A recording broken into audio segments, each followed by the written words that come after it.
Ayan, i-activate natin yung HoverAir X1. Download ko na yung app, yung HoverAir X1 app. No? Kung nakikita nyo. So, tingnan natin paano ba i-activate to.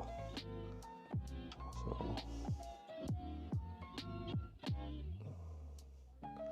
on natin muna to.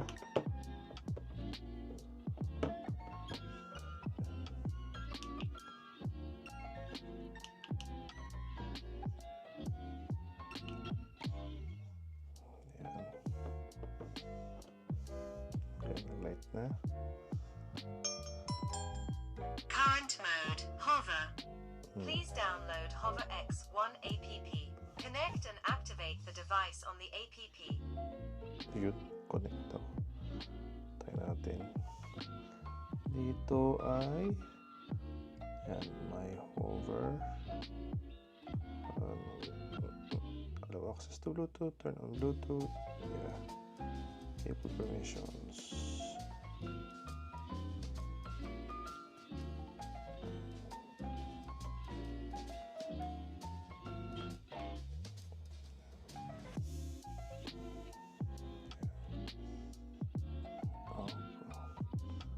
Connect.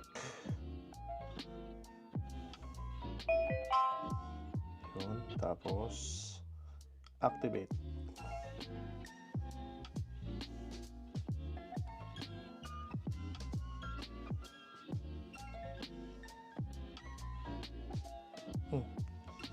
Hover has internet access and the hover is on. On naman. Ayaw mo.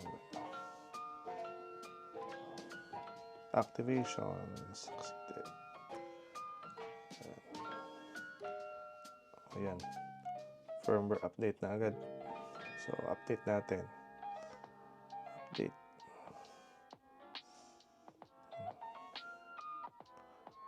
So, download lang natin, ha? So, ayan. Ina-update muna natin yung firmware. Meron na agad siyang available firmware update. So, hintayin lang natin ma-download at ma-upload and ma-update siya. Mukhang malaki yung file. At medyo mabagal yung download. Mabilis naman yung internet natin. So, ayan na. Tapos na yung download. Upload niya na.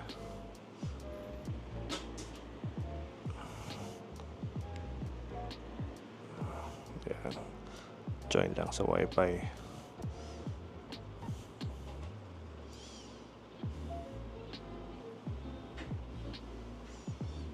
Yan, bilis. Bilis na uploading.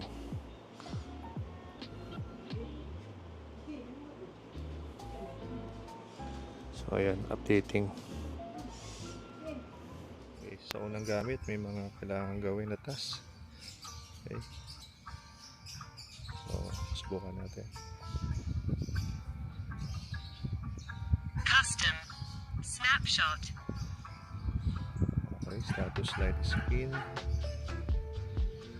Place your face. Ganyan daw. Dali. Isang kamay lang tayo eh.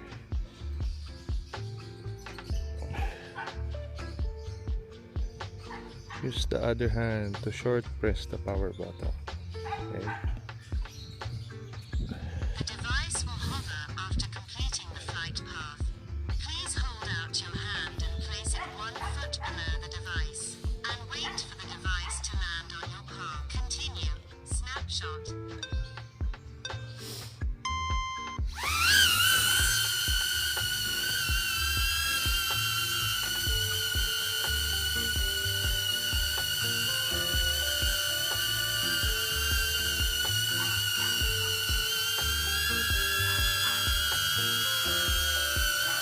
Okay, lagay tayo yung kamay sa ilalim.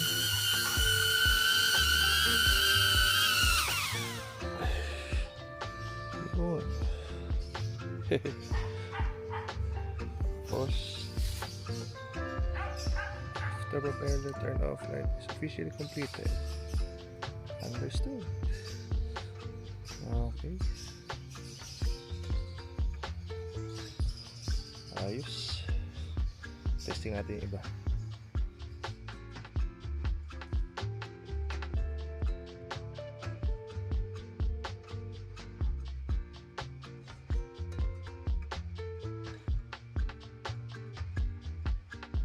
Subukan natin hover. Press lang natin yung power button. Continue. Hover.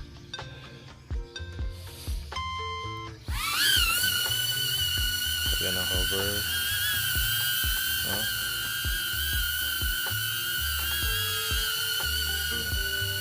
Lumikot ako. Sila dapat ako. Ayan.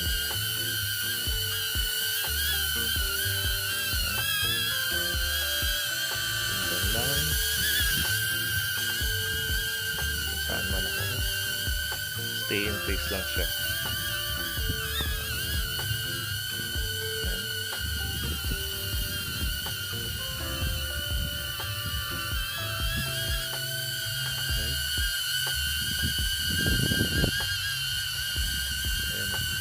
Ako, ikot, ikot, ikot, ikot, ikot. Ayan. Okay. Para patayin, ilalim ng kamay. Ayun.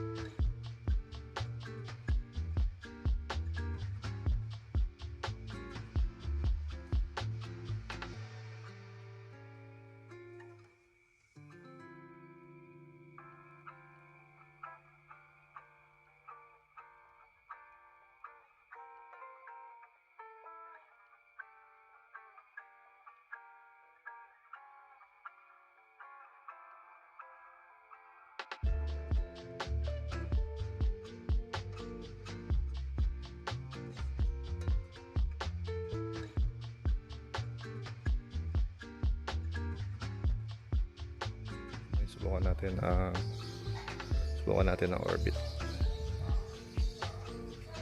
1.5 meters. Orbit.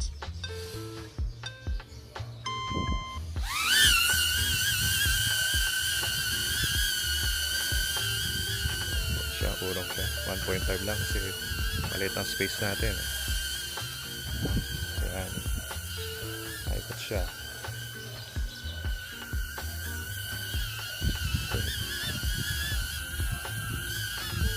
Tapos pagtapos na siya, yan, forward na siya, lagay mo kamay sa ilalim. Yun.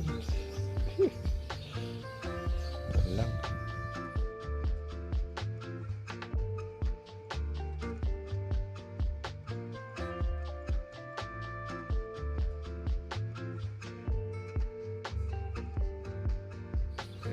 Subukan natin yung follow mode. Continue. Follow.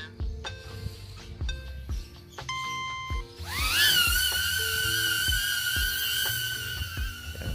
Sana sinusundan tayo. Mamaya hindi. No? Yan pala. Susunod. Yan pala. Switch natin.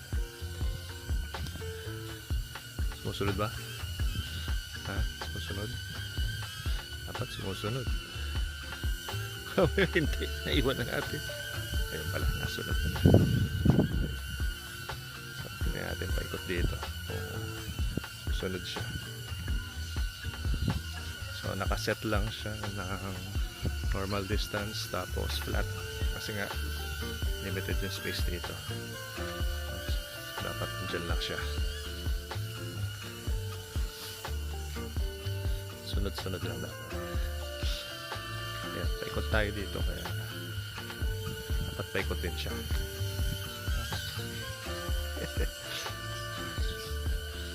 So ayan, paikot. iwanan dapat yung mga pusa dito at yung misis ko nagpipicture. Dapat natatanaw niya. So para maalis lang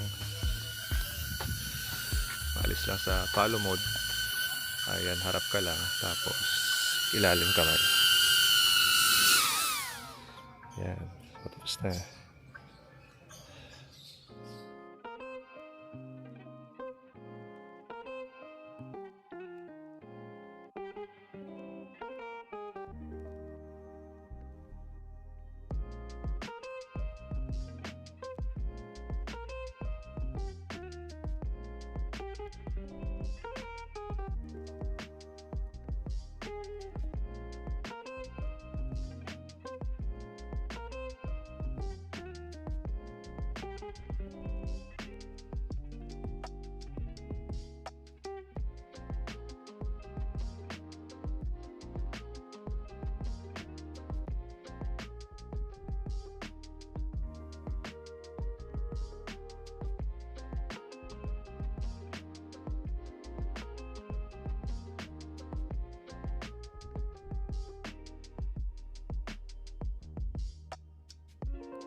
Subukan natin na zoom out, 3 meters lang, tapos flat.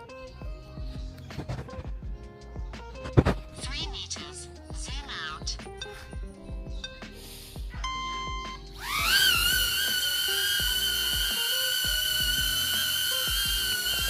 Dapat mag-zoom out siya. 3 meters lang. Tapos babalik na ngayon siya. Pagkatapos nyan, lagay mo ulit yung kamay mo.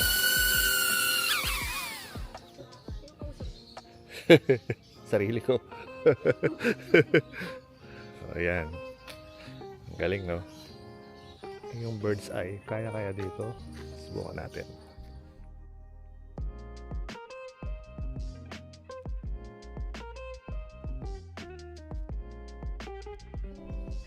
Subukan natin yung bird eye.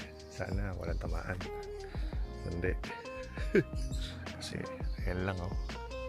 Pero 5 meters lang naman. So mga 15 feet. Wala naman yata tatamaan. Dito na lang. Subukan natin.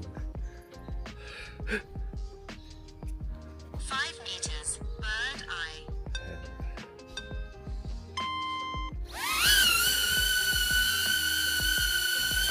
Bird eye. Balik.